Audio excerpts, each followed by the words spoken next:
Some people that know me knew I grew up in New York. I don't mind telling this story. I guess this is kind of a fun one.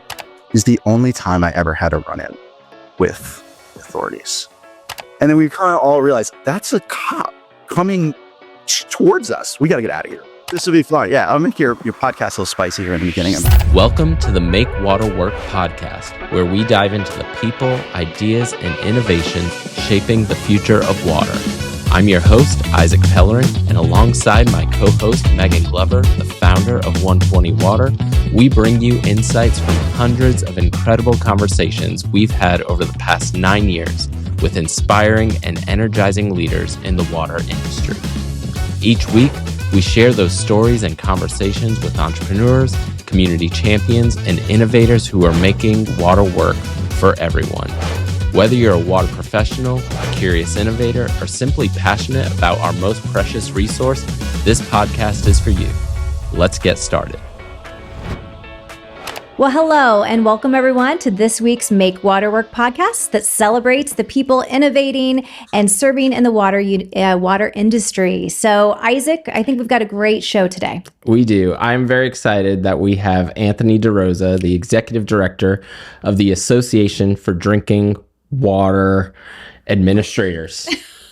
It's close. Well, we normally just say ASWDA. ASWDA, yeah. I mean, yeah. I was trying. I'll say the long part. And ASWDA plays such a critical role in how we understand drinking water policy, how we understand how different states regulate that, what the needs of the states are. And so Anthony's had a great career at ASWDA, and this is going to be a good conversation. It might go into drinking water. It might go into music, heavy metal. Who knows? Who knows what happens when we talk, right? Right, Anthony? Well, welcome to the Make Water Work podcast. Thanks for having me, team. I'm very, very, very excited to be here.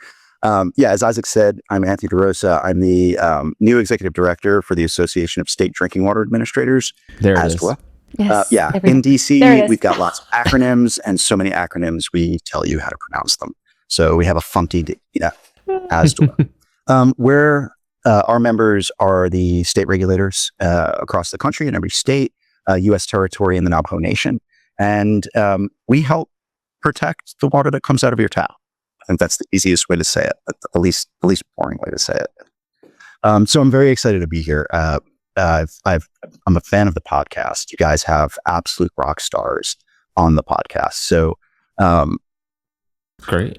I'm very honored to be asked. Yeah. Well, we love every guest that we've had. Yep. And every conversation we've had, whether they've been a guest yet or not, we just find that everyone has a story about how water found them. So we start every episode with, Anthony, how did water find you? Oh, that's an awesome question, Isaac. Let me, I would say, so I've heard this before, and a lot of people have they're like, well, water found me, or I found water story. I was really young when I started at ASWDA. So I started at ASWDA when I was 19. So, my water journey before that, I would say water was interested in a relationship before I was really ready for it. And I was like, hey, water, I'm young. I'm still kind of, doing my thing. But water kept kind of finding its way to me. And I'm trying to think of all the fun little vignettes that are safe for work to share, right? Mm-hmm. And one of my earliest memories was, we'll go there first, right? I'm at a car dealer show, and my parents are buying a car.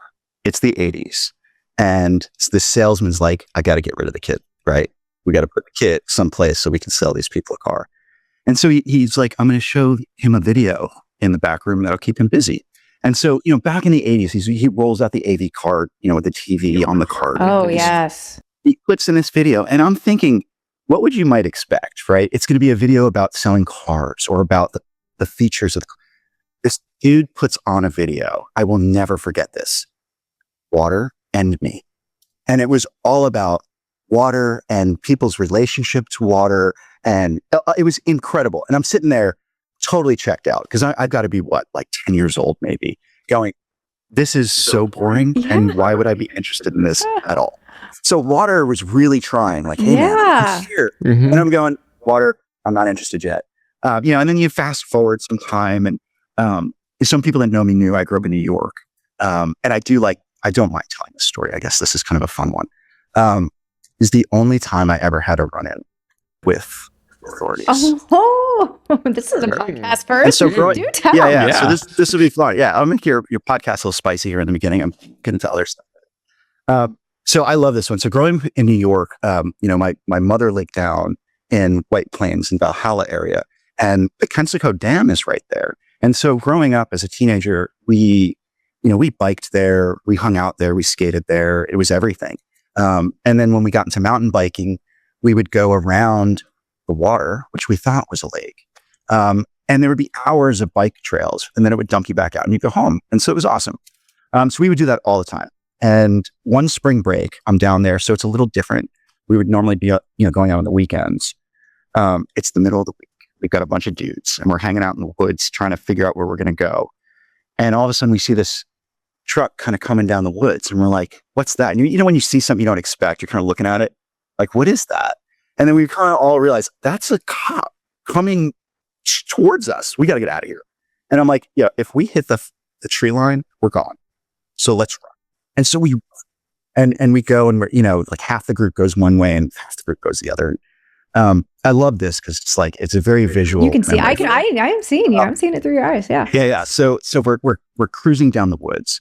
I kind of assumed the cops might chase after the other group of dudes, but they didn't. And so we're flying down this pathway, and I think we're really in the clear. And most of the group is in front of me, and I'm kind of hiding out towards the back. My buddy Rob is right off the right shoulder, and then my friend Chris is right next to me. And Chris was the crazy dude that you sent out to do something like, hey, we're going to cross that little stream. Chris, you go first and check it out. And if Chris dives in, gets hurt, it's like, we're going to go around. So he's looking at me, and I'm on my bike, and he's on his bike, and we're making eye contact. He's like, we're doing it, Tony. We're running away from the cops. And I'm like, stick with me. I'll take care of you. I think it's all cool. But what I don't realize is that something horrible has just happened. And Chris's bike has been just ripped out from underneath him. And it's kind of this Looney Tunes moment where I'm looking at him and he's falling. It goes from this excitement to a concerned face, and he just slams to the ground and just wipes out. And I'm like, oh my God. And I stop and I'm like, Chris, are you okay? Get up. And as I'm dealing with this, my buddy Rob stops, and we see the officers are now running down the trail towards us. And I'm like, all right, I'll talk with them. Everything's cool. We're not running from these dudes. And they started questioning us about swimming in the water. And we're like, no, dude, we grew up in New York. You don't swim in the water. That's crazy. We're just here, riding our bikes and doing our thing. And they were super pressed on that, and we couldn't figure out why. And so they took us, and our parents had to go pick us up and everything like that. And it took me years. It wasn't until I started at ASWDA that I fully appreciated that's a reservoir. Yeah. And we were like, we didn't know we were doing anything wrong. He's like, we watched you guys throw your bikes over the 12-foot fence. That was your indication that you shouldn't be there. Yeah. I was like, yeah, but fences are just suggestions. Yeah. So yeah, it was, looking back at that, it's hilarious that, again, we hung out, we were all there. Always it's this around reservoir with no real appreciation or concept for what it was. So again, water, trying to make that connection with me. Now, did that record come back to haunt you when you were interviewing for this role? I didn't actually. It wasn't an arrest. I was gonna say, I don't know. Can Anthony be the executive director? Look at what he did at the reservoir. This time at the reservoir, I did nothing. Okay. I did nothing at that reservoir. I was protecting that reservoir. Oh my gosh. Well, yes. Yeah, we were just riding bikes. So I think where water finally landed was, I got into college and I was really interested in environmental policy. And just being the mid to late 90s, that was kind of the niche that I wanted to kind of fall into.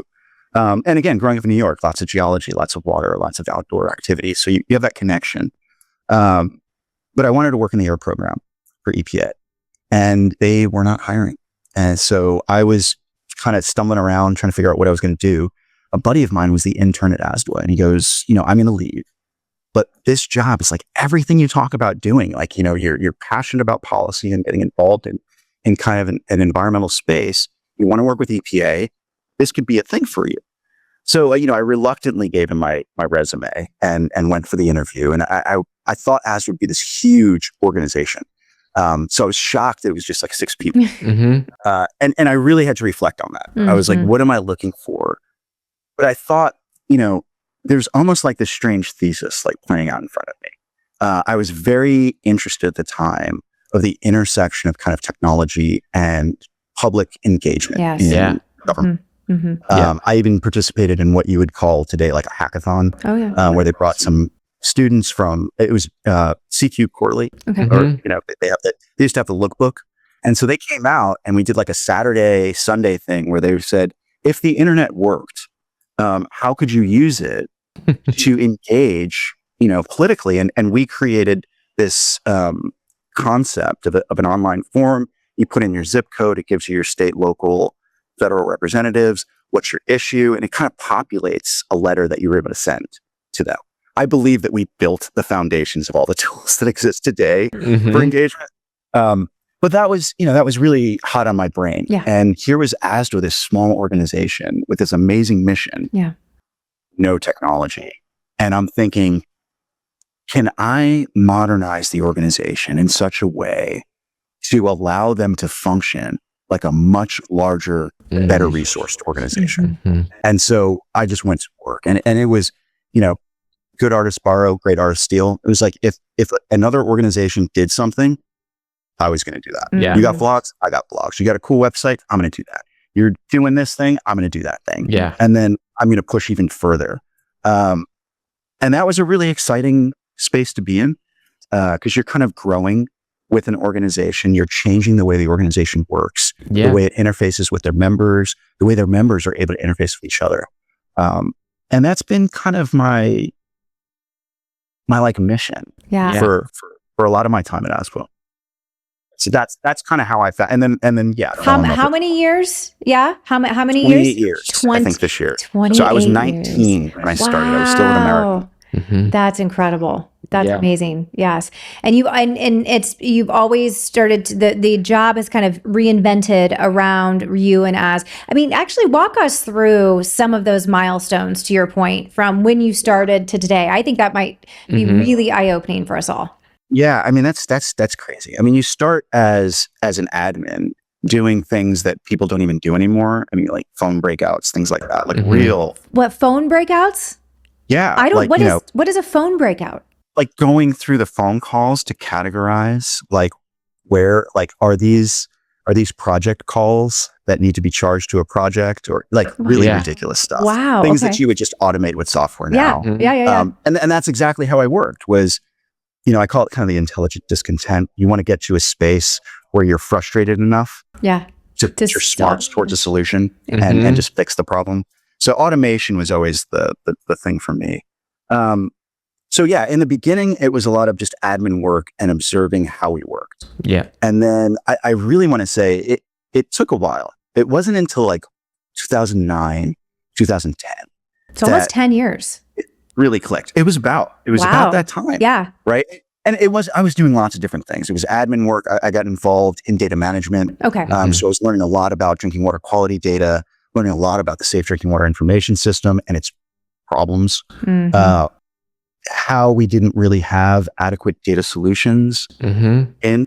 But that was also my music time, and so I understand I was young and I was working and I was playing a lot of music around that time. So that 2009 always hits because that's when it was right after a tour and we stopped playing for a little bit and I had a lot of energy. Oh, wow. You don't seem like you have a lot of energy, though. No, that's shocking to me. Sometimes. So I had all this energy and I was getting very frustrated with going home. And essentially, it was like you time travel into the future when you go home. And then when I walked into my office, I was time traveling into the past. And, just like, for example, I couldn't crack this nut of connecting my members with each other. Well, why was that a problem? But I can go home and play a video game on an Xbox with people from all over the world. It's nothing. And we're chatting and we're seeing each other. We have all of this technology in place. So I was like, do I just need to buy an Xbox for all my members? And so it just, yes, it made me think, right?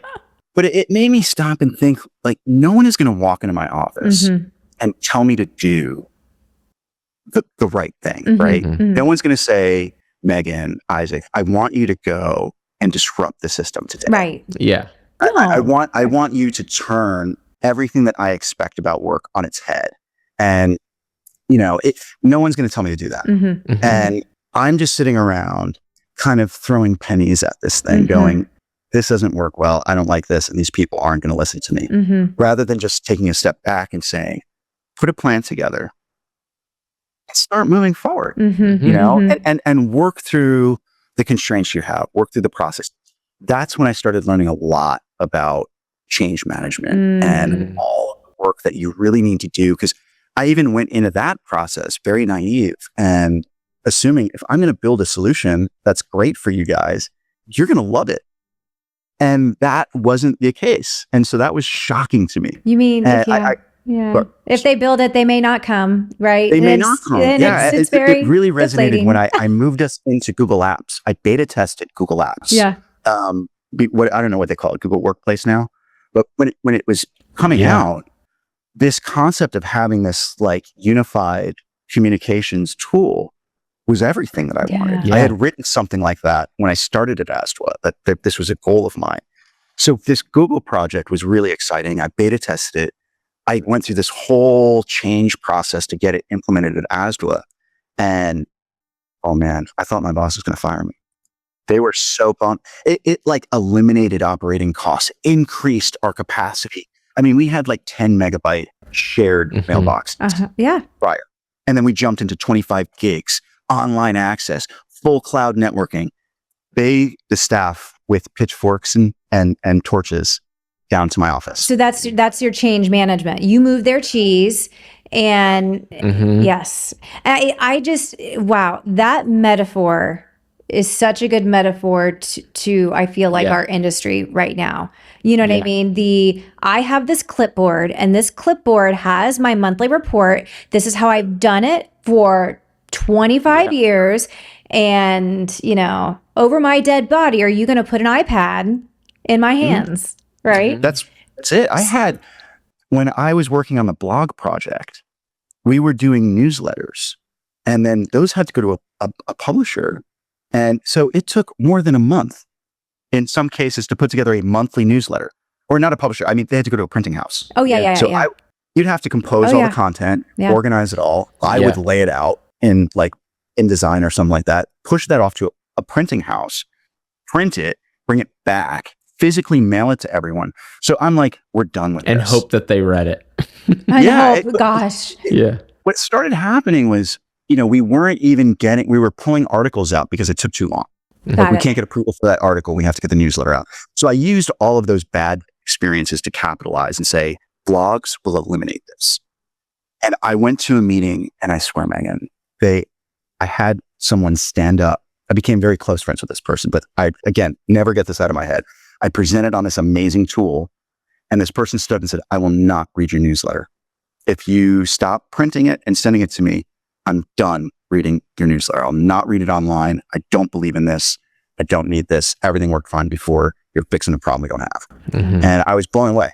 Mhm. And, you think about that now in like the 2025 universe, somebody standing up being like, I'm not going to read an article online. Right. Are you Yeah. crazy? Are you Yeah. crazy? And that's where we are I know. in Yeah. some sense. Yeah. Well, let's talk about some of the things that are within the ASWDA community, the things that state regulators deal with. So, like, what are some of the things that you see are pressures on them that are opportunities for improvement, and what's kind of led to the pain of regulation? I mean, there's a lot. Megan, touching up on monthly operating reports, there are a couple of states building their own tools. This has been a conversation on and off with how do we solve this problem? Can we solve it? There have been a couple of private companies that have taken shots at it. And now I have kind of a multi-state effort going on that's funded through an exchange network grant to build kind of a module and see what that looks like, to create something that could be shared with all the states. There's a lot of there's a lot of complexity in doing it. Yeah. I think the hardest thing, and you guys will know this firsthand, when you're trying to create solutions for the states, it's the variability in business practices and approaches. Your processes are going to be different. Yeah. And so when we're talking about monthly operating reports, everyone wants their own form. Everyone wants their own, little creature question. Their own nomenclature, their own mark. Yes. 52 and change Yeah. snowflakes. Which, yeah. No, I mean, listen, it was in a meeting, about a month ago, and had someone say, well, we just kind of let anybody report all of this data. I'm like, well, do you need this other data? No, but it's just nice to have. And it's just, it's, if you're not going to do anything materially with it, then the only thing you're doing is creating a backlog of unstructured data that you can do nothing with, that is just taking up storage and eating up. It's just, I feel like it's the data management practices, the normalization, that is still very, very immature in our industry. The whole notion of I need to normalize data and I need to wire down, lock down fields. And we did this with the inventories, Anthony, like the variations of lead that we had to code just to make sure we captured all of the different scenarios, but yet kind of nailed it down enough where we could actually report on it, was just a little crazy. It's like, can't we just all get behind LEAD? No, it's very true. I mean, you really hit on some of the challenges. I mean,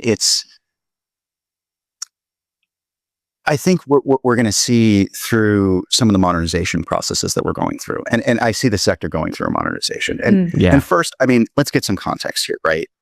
SWDA was built 30 years ago. It's crippling along. So we're all relying on a data system that's not fully data managing the whole program in the way that we need it. It's not a tool. So it's not really helping me speed up and do my job better, right? It's not giving me any superpowers. So it greatly needs to modernize. As we're moving through that, I think we're in a time where expectations are also changing. Yeah. We're seeing different technology opportunities come out. People have different expectations of what software should do. What types of information do I need or should I have readily available in order to make the decisions I need faster, more effectively, all those things. That's going to start to really push us in a cool place when there's this just greater generational, and I say that not in terms of age, but in terms of like people coming into the sector, having influence, this sort of generational push that the data is inadequate, the systems are inadequate, we can't answer the questions that we need better tools. And I think that those kind of slop data collection processes, when slop, I love that. It makes sense, right? Yeah. If I can have, I have data on my network since 1998. Do I need all of that? Well, yeah, I'm going to train AI and all of that, and that's going to be wonderful. But the reality is that it's a luxury that I have all of that data. If I was moving and paying to maintain that in the cloud, you guarantee I would be going through that data and making sure that what I was maintaining, moving, and paying for was only what I needed. Yeah. And I think as, privacy agencies and everyone start to move into these more modern data flows, it's a conversation we're having now. Yeah. How much data do we want to bring with us? And then as we're moving forward, at what point are we going to start really thinking about the data that we need to start answering questions? Exactly. And it becomes easier to get. Why not get it? And I get it. And I was going to just say, really, for the appreciation for the folks who may not understand what we're talking about right now, just kind of a 101 of ASWDA is the federal database of all drinking water information that gets rolled up by the state through various regulations. So hold me honest, Anthony. I want to trying to describe it like I'll say right now it's there's two systems, and that's part of the thing with the modernization. So states have their own version of ASWDA, and then there's the federal component as well. What you're finding in the federal data set is a subset of the data that's being housed, maintained, and worked with at the state. States may, because they might be more stringent than EPA, they may have more programs in play than even what ASWDA is maintaining. So the state data universe is actually where the wealth of knowledge in drinking water is. Again, part of that modernization that excites me is, if I could just simplify everything down to a single wish, it's like, I want the time when I can just assemble a national dashboard. Yeah. And I can easily draw in, data sources from all my members. Yeah. That seems very plausible future, and kind of that new storytelling around data. I think that's the new phase of data work that we're moving into now. It's not just how we collect or the importance and power of data. It's how are we now leveraging massive volumes of data to tell more complex and nuanced stories. Exactly. And I think that does kind of lead into that role that ASWDA plays in helping states navigate the balance between federal expectations and the on the ground realities. So like I would love to talk a little bit about, like, from a federal policy level, the things that are changing. How is that working in conjunction or against? What's the on the ground reality? Because there's more things getting regulated, it's getting harder, and then states are left to implement things. And using 30-year-old tools. Yeah, that's what I heard. Yeah, I think that's the answer, right? The answer is the sectors are growing ever complex. I think you look at what's being asked of utilities. They're staying and maintaining compliance is becoming technical work. And so how are we empowering those in the sector to keep up with this complexity? How are we doing more with so much less? And, the answer to me is we need to leverage these technology tools. These are the things that give us the superpowers. These are the things that increase our capacity.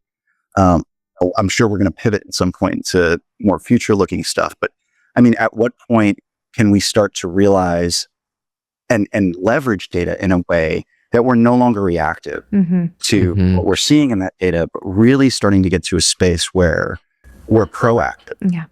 I would love utilities to know, like I talk about, like the data fingerprint before there's an MCL exceedance. Oh, I know, right? Give me a that there's got to be a data trigger that says, Anthony, you're going to have a problem, and here are some things you can do to try to mitigate that. That's an exciting space to move towards as a sector. That gets us where we're starting to really focus compliance enforcement where it absolutely needs to be. Yeah, we're not going to be wasting time with those that are doing great. It'll start to solve a lot of issues, I think. Yeah. And it kind of, when I think about, since you said issues, let's talk about other issues.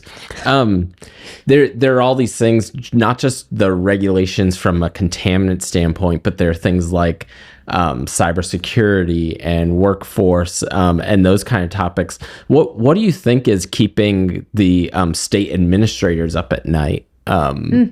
Everything, right? Yeah. It's everything. Oh, gosh, that's exhausting. It's like it's doing more with less, and that less is worth less than it was before. So it's even harder to make those resources stretch. I see my members, it varies across the board. I mean, I think regulatory uncertainty is a huge one that the sector need to kind of come to truth with. Yeah. The idea that we're going to have this sort of, whatever you want to call it, whiplash, ping pong, whatever. You can't have freezes, rewrites, re-releases. As you look at what's happened just in the last few administration swaps, PFAS, lead in particular, the compliance deadlines and everything those don't often change. And so we lose time, but more than losing time, we're messaging poorly to the sector. And I'm sure when you guys interface with utilities, you get the same. I get yelled at. No. You do? No, you do. It's okay. Yeah. Sometimes. It's like, well, there's litigation going on, or aren't they going to do away with that regulation? And, and it becomes alarming because you realize that misconception is the difference between that utility being ready to be in compliance and potentially just thinking that they're okay. So I think that's and understanding that sometimes, regardless of what confusion is happening, there can be some ongoing data management practices that allow you to pivot to wherever the EPA goes. And I think that's not a skill set that is fully adopted yet by by the industry at the utility level. It's like, hey, you can say, what if they change it? What if they do? But you could, here are things that you can do that are highly likely not to change. And while you still have time in your favor. Yeah. Yeah, it's definitely tough. And then, I mean, you guys brought up workforce. Workforce is, I think, a constant concern. I'm always encouraged because I feel like I see a lot of young people coming in. Like when I started in drinking water, I definitely felt very young. I felt like there was like you helped bring the average down to maybe 62. Oh, almost. Yeah. About 52 maybe. Yeah. But yeah. So there were just no young people, and now you've got tons of young people, women, all kinds of folks that are coming into water, and I think, you know, I would give a nod to a lot of the young professionals and all of like the water leadership kind of things that you see, these workshops that, you know, AWWAs or the WEFs are putting on. That I think is having a really good positive impact on bringing folks in. But at the same time, you know, here in DC, we just had a massive shakeup in the federal government where a lot of people that had just come to DC to get jobs at federal agencies, you know, lost those jobs. And, you know, it's yet to be seen, is that going to have a chilling effect a little for some time on some of those, you know, like people like me who are super energetic coming out of college and want to get working at EPA, maybe thinking, maybe I should go to private. Yeah. No, that's fair. I mean, I think that whiplash effect of where the reg's actually going to land creates a level of skepticism. And maybe it's like, well, this isn't the job I signed up for. I signed up to manage this, you know, multi-decade lead service line replacement project. Well, who knows if that funding is going to come? So I'm going to go and do something else. I'm going to go to energy where something's moving faster, right? It just seems like there's been a lot of fits and starts lately, and no pun intended, but, you know, we just need to be on a flow. Yeah.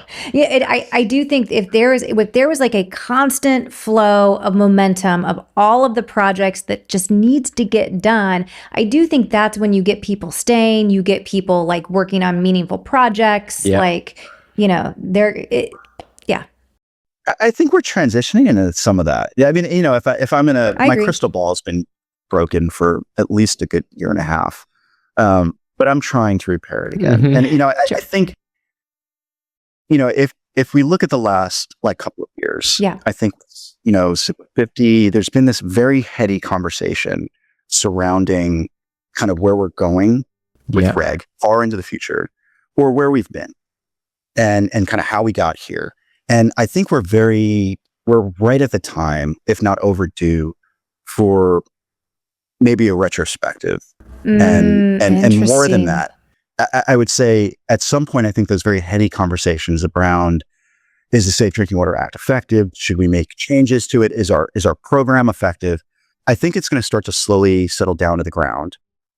And there's going to be some real conversations about, should we be making regulatory changes? I mean, we're moving into the anniversary of the 96 amendments. Right. Yeah. Right. I could, you know, this conversation is going to start to ground itself. And I think at some point over the next couple of years, and maybe even driven by some of the trends that we're seeing, right? I mean, water reuse and the circular water economy is going to make us think a lot about the interplay between the Clean Water Act and the Safe Drinking Water Act. Yeah.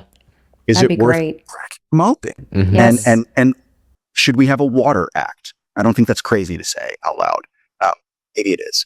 But I think that's one trend that I see that's kind of exciting. Mm-hmm. Love that. I've not heard that one yet, and I love that. Yeah. I mean, just it's reading the tea leaves of what's going on now, right? Mm-hmm. Yeah. You know, Alan, one of the last things he was working, I think he's doing a chapter for, I think, like Manny or something on the Act. And there's just been so much talk about the Act. We did a bunch of these retrospective panels, and I'm like, that's all heady to me. That's all very, you know, this is what we're thinking about. When does that start really getting down to, all right, we're starting to see some interest on the Hill. We're starting to see some real conversations happen. I think that's going to happen soon. The other piece that I think we're moving into that's exciting is implementation. And so we're talking about all this regulatory flip-flopping and all this kind of uncertainty, but that is going to pass. And these regs are going to move from this kind of implementation universe into well, now we've got to work on this. Yeah. Right. Yep. Time to execute. All of the conversations we're having where like the lead and copper rule is more than just inventories. But every conversation's about inventories. Well, I'm There's a getting my inventory done. massively complex rule Mhm. coming at us. Right. Yeah. And again, are we prepared from a data management perspective and all this other, so yeah, I think that's the other kind of exciting thing. So we've got this sort of opportunity for regulatory change at a foundational level. We're going to be pivoting our focus and activity towards implementation of all of these rules, even in with an administration that doesn't want to be reg heavy. Mm-hmm. We're still Yeah. we're still very reg busy, Yeah. right? We just got chlorate. Yeah. We're going to have Yeah. that. We're going to have CCR. We're going to have PFAS. We're going to have lead. Yeah. It's a great point. It's one of the unique things I feel like about water in particular is that because it's foundational to every industry, you can't get away. Like there's very little you can do to not take it seriously and say, well, we do need to understand how we're going to use it and how we value it and how it impacts our lives and It's very bipartisan for the most part. yeah. I mean, and let's sneak in data center, right? Usage, Ah. right? So Let's go. Yeah, We're waiting for it. I love it. Oh, yeah. Easy. I got you. I mean, and that's the hot topic now, right? Is so, water use, data centers, and whatever connection we want to make to AI. And, I think as I've been kind of navigating this space a little bit, it's fascinating to me.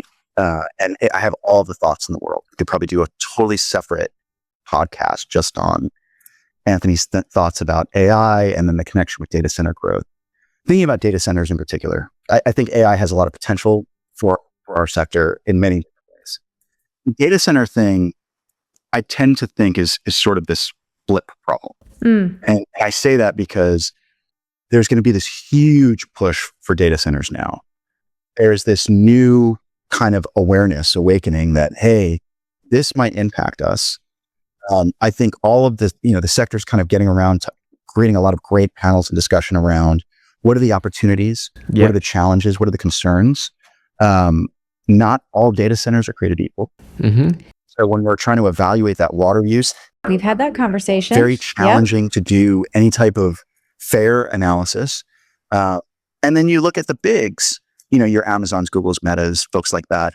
When they're building these massive campuses, it's built into the value proposition for them to bring down the costs of operation. Mm-hmm. Right. And so they're really the ones that I see leading the charge in terms of how are we going to reduce water use? How are we going to set different best practices for that? So I really think there's an opportunity and a necessity to partner with them to better understand how this can play out. There may need to be a time when we understand the difference between, well, this is an acceptable water use, and this is not an acceptable water use. And I'm not sure how that would work out. I mean, that's the but it's coming up. And in fact, we just did a podcast. We're talking about the discrepancy. Not every data center is created equal. That in the design phase of what they are seeing, this is an expert kind of doing innovation across the space. They said one data center had like 100 folks focused on the water use issue. And then the other data center that they were collecting data from had 2. Mm-hmm. And, and it's just like totally different, and it's just like, there's got to be some sort of level of standards of which all data centers are going to be beholden to when it comes to, like, there's no reason why there shouldn't be, but it's going to be fascinating to see how this plays out. Yeah. I think it's when you look at water use efficiency numbers, that seems to be that's our proprietary. Mm-hmm. And that's the one area where I wonder if that's going to be the focus for us. What do we really need to know about a data center coming in to make those choices? And if I'm being totally honest, I'm not sure it's going to be our fight. I really, if you're looking, across the data center news feed, it's communities. Yeah. I think these are getting hip. Very local. This is a very local. The big like NIMBY push, like not in my backyard. I'm in Virginia, and when you're driving down, I remember like 20 years ago driving out to Reston. We used to practice at my buddy's parents' house out there, And that was like, it was just a toll road out to nothing, right? There's nothing out there.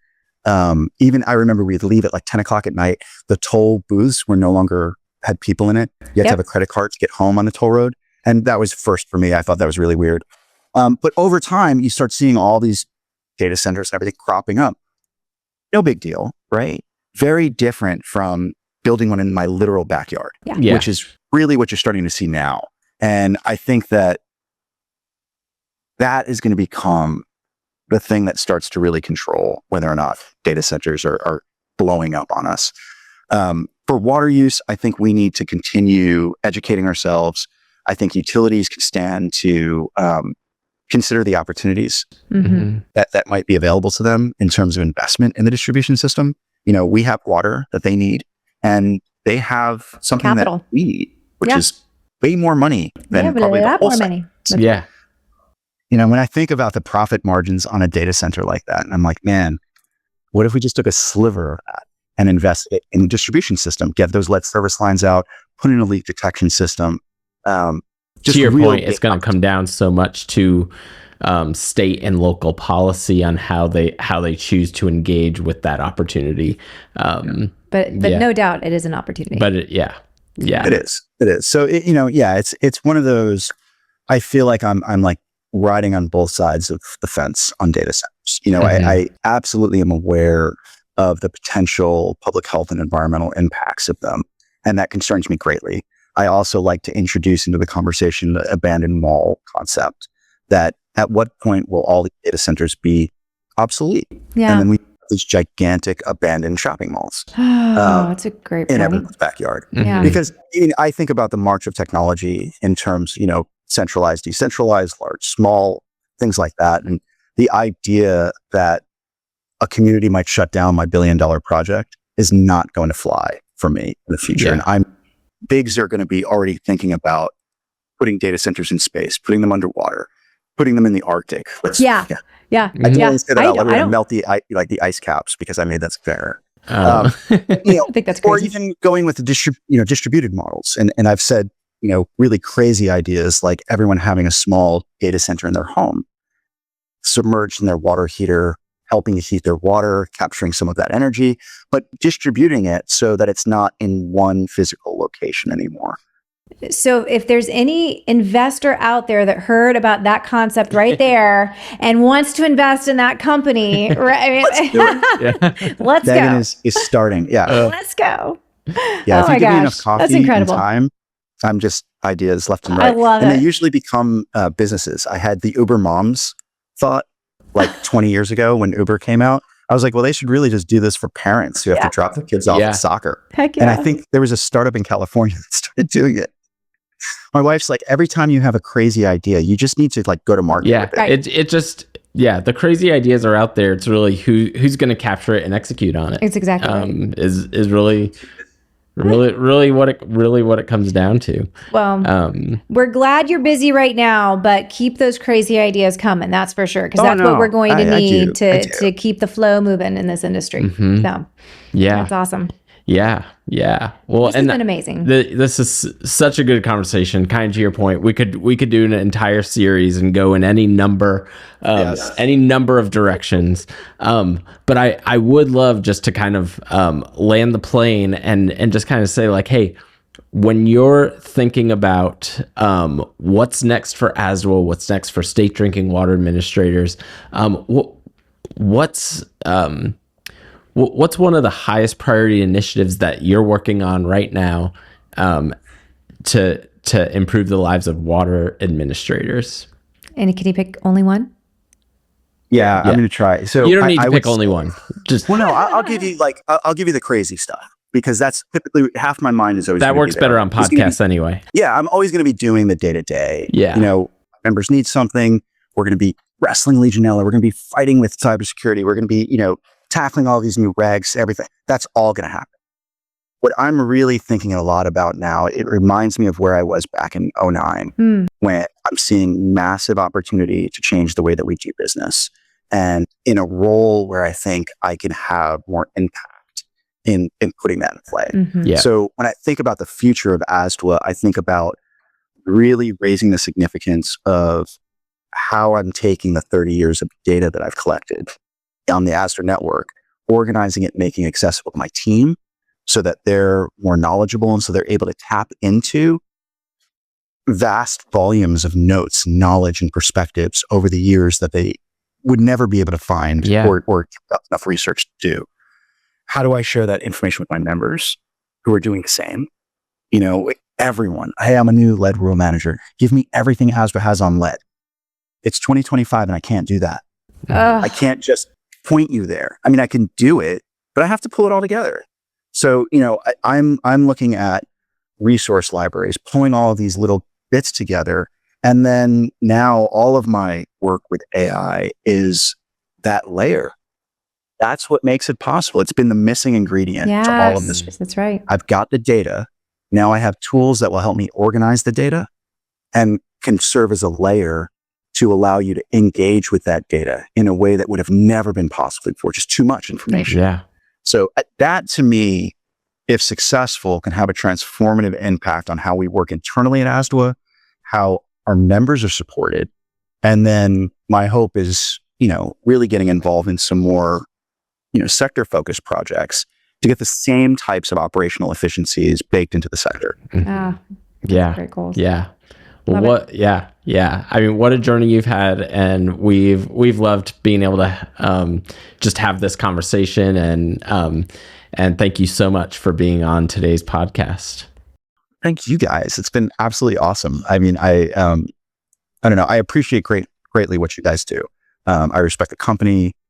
You know, I enjoy spending time with you, Isaac and Megan. So the conversations are always awesome, and just keep telling your stories and keep making water work. Yeah. Thank you. We will. And thank you all for joining us on this week's episode of the Make Water Work podcast. We love getting to have these conversations.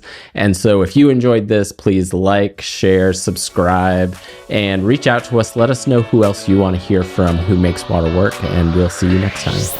Thanks for listening to the Make Water Work podcast. If you enjoyed today's episode, please take a moment to like, share, and subscribe so you never miss a conversation. We'd love to hear your thoughts and questions. Connect with us on LinkedIn or send us a message. Together, we can make water work for everyone.